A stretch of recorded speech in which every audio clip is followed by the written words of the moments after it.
Yu-Gi-Oh has been around for over a decade and has released a ton of cards throughout the years. Some of these cards are great, some not so much, and some are right in between. In today's episode, we're going to be talking about some of the many interesting artwork changes that Yu-Gi-Oh cards have gone through over the years. The cards in today's episode typically revolve around cards that were changed due to religious reasons. And just a note, I'm having some throat problems at the moment, so I'm going to have a guest speaker take it over for me today. The first card on today's episode is Aromage Bergamot. This level 6 fire plant monster with 2400 attack and 1800 defense has two pretty simple effects. The first is that while your life points are higher than your opponent's, your plant monsters inflict piercing damage. The second is that once per turn, when you gain life points, Bergamot can gain 1000 attack and defense points, bringing him up to 3400 attack and 2800 defense, which is nothing to scoff at, as it overpowers most generic boss monsters. The main theme of this episode is weird artwork changes to cards, and Bergamot is another prime example. When I explain each card, I'll show both versions on screen. Try to find the change before I explain it, almost like a little minigame for today's episode. So here's both versions of Aromage Bergamot. Take a second to find the difference between the two. Alright, pencils down. So the difference between the two cards are in the candles, not even Bergamot himself. Specifically, the candle's flames have been blurred so that they aren't as crisp or sharp, which is quite the weird change given that Yu-Gi-Oh has monsters which are beings of pure fire, like Infernal Flame Emperor. But alas, the story of Konami making weird artwork changes is a tale as old as Yu-Gi-Oh itself. Also on theme with Bergamot are the other Aromages, who all have their candles changed in the same way. Although the reason given for why they were changed falls under religious symbols and references, it's not clear exactly which religion is being referenced. It's possible that Konami associates realistic candle flames with cult-like rituals? But if that's the case, it's unclear why changing the brightness or shape of the flame would alter that association.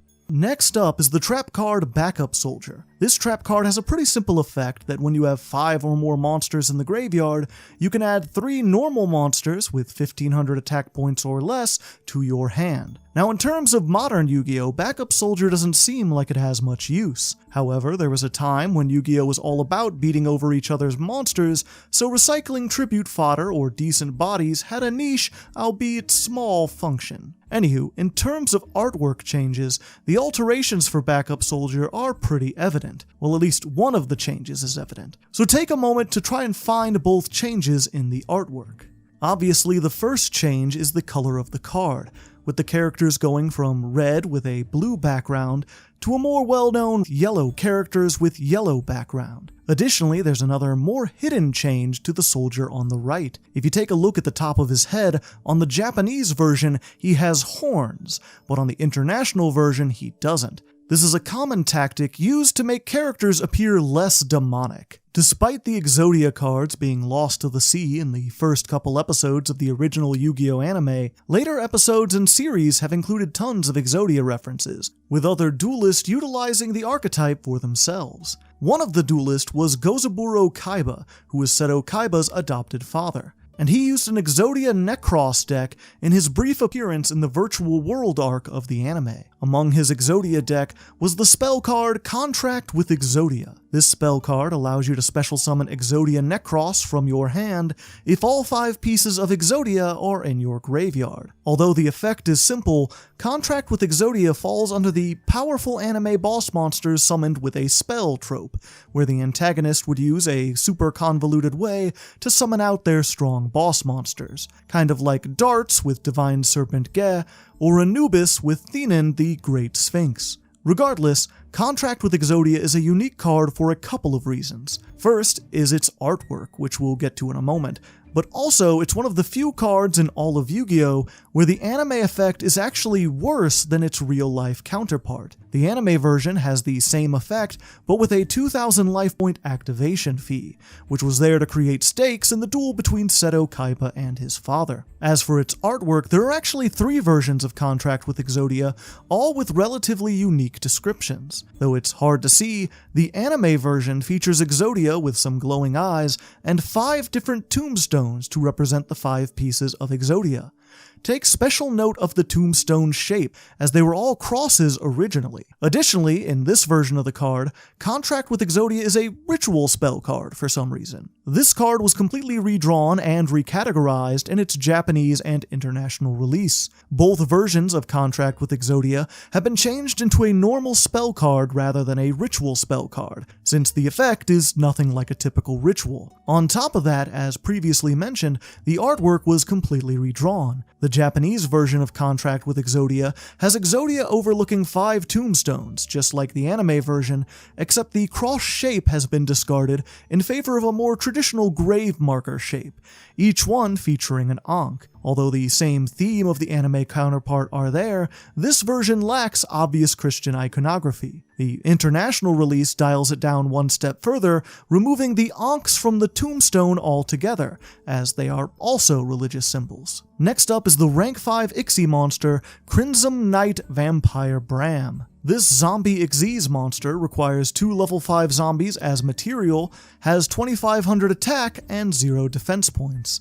This stat line is on par for older zombie monsters, as, outside of a few exceptions, they typically have 0 defense points. By detaching one material, you can special summon a monster from your opponent's graveyard to your side of the field. That monster can also attack, unlike other cards that special summon monsters from the opponent's grave, like the zombie vampire. Bram also has the effect that during the standby phase after Bram was destroyed and sent to the graveyard, you can special summon it once more in defense position. In terms of artwork, the changes between the Japanese and international versions of Bram are subtle, but evident when you take a closer look. I'll pull both versions up so you can take a moment to see for yourself. The original Japanese version of Bram has several red crosses throughout the armor. However, the international version has these crosses either removed entirely, like in the waist area, or changed so that they're just a line going vertically, like on the shield and legs. Another interesting piece of trivia about Bram is that his name is a reference to the author of Dracula, Bram Stoker. The Destiny board cards are pretty well known in the Yu-Gi-Oh community. The archetype is focused around the unique trap card of the same name. It's a continuous trap card that has the effect that when this card and the remaining 4 spirit message cards are all on your field, you win the duel. There's also the additional effect of the trap, which helps facilitate achieving that win condition. Once per turn, during your opponent's end phase, you can place 1 spirit message card from your hand or deck face up into the spell trap card zones. The only catch is that if any spirit message card leaves the field, you lose all progress and have to send not only the other spirit messages, but also Destiny board to the graveyard. Over the years, many support cards have been released which help this win condition function a little better. Sentence of Doom, for example, is another continuous trap that lets you recycle Fiend monsters or Destiny board cards that have been destroyed. Dark Spirit's Mastery lets you search for either the Destiny board cards or Fiend monsters. You can also banish it from the graveyard in order to shuffle other Destiny board cards back into the deck and then draw new cards equal to how many you shuffled back. Last, and probably most well known, for the modern support anyway, is the field spell Dark Sanctuary. This field spell has a number of effects. First, it has some unique protection for the spirit message cards, in that if they're destroyed, you can special summon them as normal monsters, and they are unaffected by card effects and can't be targeted for attacks. However, your opponent can still attack you directly, but when your opponent's monster does declare an attack, you can toss a coin. If the result is tails, then the attack goes through normally. But if the result is heads, you can negate the attack and inflict damage to your opponent equal to half of the current attack of the attacking monster. So in short, it's a great stalling tool which can also help you get the spirit messages out. In line with the rest of the cards in this episode, there have been several significant artwork changes to the Destiny board cards. The biggest difference between the Japanese and international version is the message itself. The original version had the 5 letters spell out death, while the international release heavily censored this concept by changing it to final. However, even before the Japanese release, the manga had the card art as a Ouija board. This actually made it through the Japanese variant of the card, where it features the same board with "Goodbye" written on the bottom, unlike the international release, which just features a vague swirling shadow shape. Uniquely, the video game version had the letters changed to final, but with the Ouija board still in the background, which made it a strange mix of all 3 versions. Next up is Fake Trap. This old school trap card has the effect that when your opponent activates a spell, monster, or trap that would destroy your trap cards on the field, you can activate False Trap and destroy it instead. The wording of this effect is actually pretty special. The text reads, destroy this card as a substitute of those trap cards, and the other trap cards are not destroyed. If a set card would be destroyed, pick it up and see the set cards. Not only is it rare to have a card effect that lets you see set cards, but no other card uses the word substitute in this same context. In terms of artwork, there are surprisingly 5 different versions of Fake Trap. There's the standard Japanese and international versions, of course, one from the games, an international anime version, and another anime version that was used in the Vrain series. So let's get into specifics. The Japanese version is pretty simple. It has the monster Goblin Calligrapher with a scroll that has the kanji for the word sucker on it. Now moving on to the international release, the most noticeable change is the kanji being removed and changed to false, which is a much more literal interpretation of the card. Additionally, the Goblin Calligrapher's ears were changed to be more human-like, and his singular horn has been removed as it looked too demonic. Moving into the anime next, it initially took a somewhat mixed approach, and that the scroll has no text on it, but the Goblin Calligrapher still retains his pointy ears and horn. Then in the Vrain's anime and onward, Fake Trap was animated to look like the international version instead of a somewhat censored mixture. Last is the version from the video game Duel Monsters 2 Dark Duel Stories, where there's a different artwork altogether, featuring an insect-looking creature holding a Japanese scroll that says sucker. Next up on the list is Lesser Fiend. This simple level 5 dark Fiend monster has 2100 attack and 1000 defense points, and has an equally simple effect to banish any card destroyed by battle with this monster. Although it seems like there isn't anything special about Lesser Fiend, you'd be mistaken, as the card has had quite a major artwork change as well as 3 erratas. For context, an errata is essentially when Konami rewrites the text of a card for one reason or another. Lesser Fiend's effect hasn't really changed over the years, but its wording has. When the card was released in Legacy of Darkness back in 2004, the effect read, as long as this monster remains face up on the field, monsters destroyed by this monster in battle are removed from play instead of being sent to the graveyard. The second errata came only a year after the card was released in 2005. This was in the Dark Beginning 2 set, with 1 word being removed and replaced with 4. The line, monsters destroyed by this monster in battle, was changed to monsters destroyed by this monster as a result of battle, which seems kind of silly, but it was deemed necessary by Konami. The third and final errata of Lesser Fiend came in 2013's Legendary Collection 4, Joey's World. On top of now being considered an Archfiend monster, the effect was reworded simply to banish any monster destroyed by battle with this card. This was the result of Konami's various attempts to shorten and simplify the text of Yu-Gi-Oh cards, and although Lesser Fiend didn't see much use, it was not exempt from the changes. In terms of artwork, there's quite the stark difference between the Japanese and international release. Looking at both versions of the cards, it's pretty evident what was changed and why. In the original Japanese version, Lesser Fiend looks significantly more demonic, sporting a snake's tail, goat horns, and demonic-looking wings. To censor the Fiend, Konami removed all the demonic aspects and left him as a multi-armed satyr of sorts. Up next, we have a pair of cards, number 13, Embodiment of Crime, and number 31, Embodiment of Punishment. These two rank 1 Ixie monsters have the same effect and the same stat line, with 500 attack and 500 defense, which is on par with most rank 1 Ixie monsters in terms of battle stats. Requiring 2 level 1 monsters each, you need both embodiments on the field to utilize their effects to any extent. See, their effect allows them to detach one material during either player's turn to change all your opponent's monsters to attack position. Then those monsters are forced to attack one of the embodiments. This may seem like a foolish thing to do since they only have 500 attack points, but that's where their other effects come in. While both halves are on the field and in your control, neither can be destroyed by battle or card effects, and your opponent takes any battle damage that you would have taken from attacks against these cards.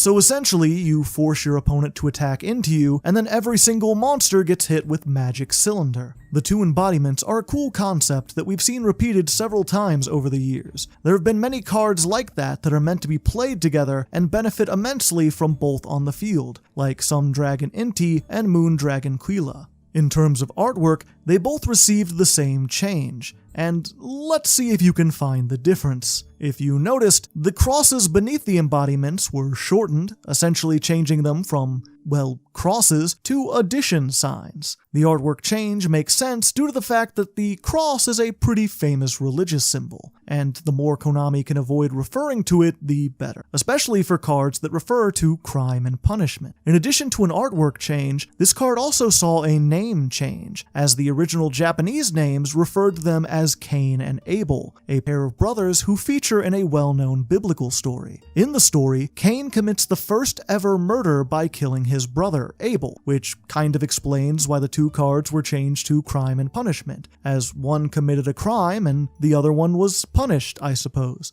This link is reinforced by the first appearance of the embodiment cards. See, they didn't show up in the anime at first, they had their debut in the manga. There, the monsters were a part of Kaito's deck, and he used the duo against Shark in one of the first duels of the series. He won using the embodiments, playing the role of Cain during that duel, and metaphorically ending Shark's life, who was Abel in this scenario. The last card on today's episode is Toon Table of Contents. This is arguably one of the simplest cards in all of Yu-Gi-Oh! This spell card's effect is just an easy search for any Toon card, letting you add any Toon from your deck to your hand. Despite its clear use for the Toon archetype, it isn't really used in its own deck as much as other decks like Sky Striker, who really enjoy having spell cards in the graveyard. Regardless, the simple yet effective card has surprisingly had an artwork change.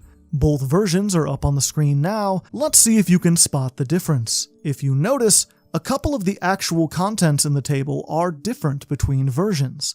The original Japanese has the categories as follows: Dragon, Demon, God, Goddess, Monster, and Beast, while the international release has the categories as Dragon, Giant, Rat, Goddess, Monster, and Beast.